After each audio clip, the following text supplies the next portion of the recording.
देव्या यया ततमिदं जगदात्मशक्त्या निःशेषदेवगणशक्तिसमूहमूर्त्या तामम्बिकामखिलदेवमहर्षिपूज्या भक्त्या नता स्म विदधातु शुभानि सान। यस्या प्रभावमतुलं भगवाननन्तो ब्रह्माहरश्च न हि वक्तुमलं बलं च सा चण्डिकाखिलजगत्परिपालनाय नाशाय चाशुभभयस्य मतिं करोतु। या श्रीस्वयं सुकृतिनां भवनेष्वलक्ष्मी पापात्मनां कृतधियां हृदयेषु बुद्धि श्रद्धा सतां कुलजनप्रभवस्य लज्जा तां त्वां नता स्म परिपालय देवि विश्वम्।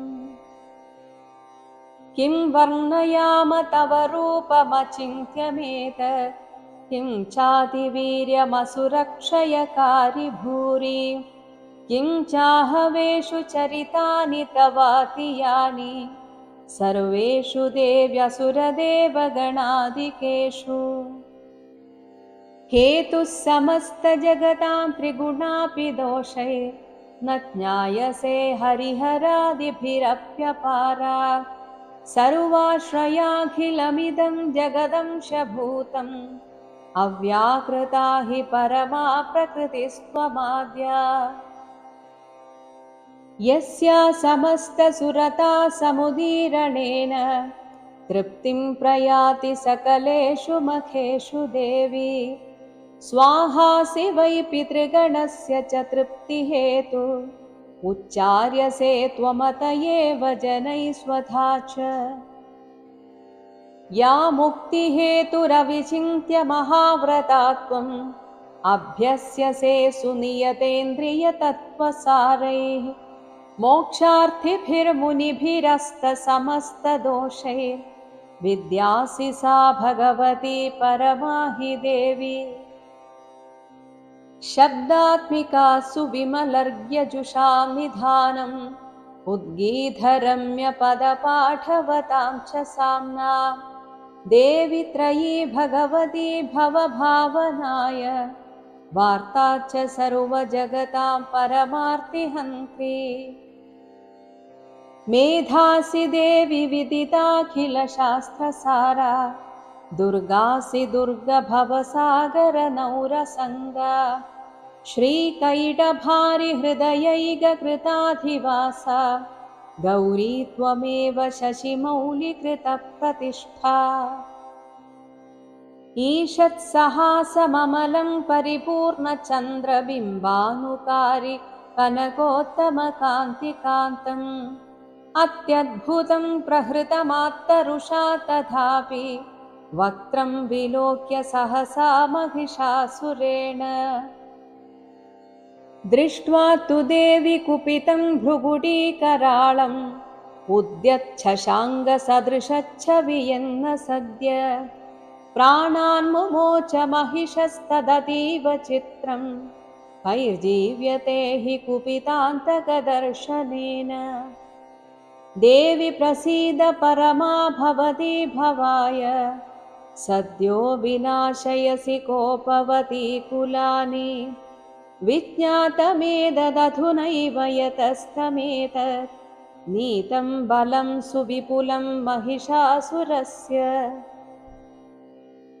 ते सम्मता जनपदेषु धनानि तेषां यशांसि न च सीदति धर्मवर्ग धन्यास्त एव निभृतात्मजभृत्यदारा येषां सदाभ्युदयदा भवति प्रसन्ना। धर्म्याणि देवि सकलानि सदैव कर्माण्यत्यादृत प्रतिदिनं सुकृती करोति स्वर्गं प्रयाति च ततो भवति प्रसादात् लोकत्रयेऽपि फलदा ननु देवि तेन। दुर्गे स्मृता हरसि भीतिमशेषजन्तो स्वस्थैः स्मृतामतिमतीव शुभां ददासि। दारिद्र्यदुःखभयहारिणि का त्वदन्या सर्वोपकारकरणाय सदार्द्रचित्ता एभिर्हतैर्जगदुपैति सुखं तथैते कुर्वन्तु नाम नरकाय चिराय पापम् सङ्ग्राममृत्युमधिगम्य दिवं प्रयान्तु मत्वेति नूनमहिता विनिहंसि देवी दृष्ट्वैव किं न भवति प्रकरोति भस्म सर्वासुरानरिषु यत्प्रहिणोषि शस्त्रम् लोकान् प्रयान्तु रिपवोऽपि हि शस्त्रपूता इत्थं मतिर्भवति तेष्वहितेषु साध्वी खड्गप्रभानिकरविस्फुरणैस्तथोग्रैः शूलाग्रकान्तिनिवहेन दृशोऽसुराणाम् यन्नागता विलयमंशुमदिन्दुखण्ड योग्याननं तव विलोकयतां तदेतत्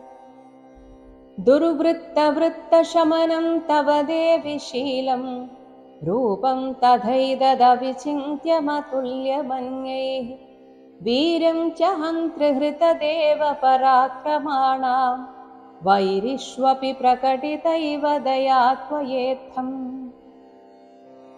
केनोपमा भवतु तेस्य पराक्रमस्य रूपं च शत्रुभयकार्यतिहारि कुत्र चित्ते कृपा समरनिष्ठुरता च दृष्टा त्वय्येव देवि वरदे भुवनत्रयेऽपि त्रैलोक्यमेतदखिलं रिपुनाशनेन त्रातं त्वया समरमूर्धनि तेऽपि हत्वा नीतादिवं रिपुगणाभयमप्यपास्तम् अस्माकमुन्मदसुरारिभवं नमस्ते शूलेन पाहि नो देवि पाहि खड्गेन चाम्बिके खण्डास्वनेन नः पाहि चापज्यानिस्वनेन च प्राच्यां रक्ष प्रतीच्यां च चण्डिके रक्ष दक्षिणे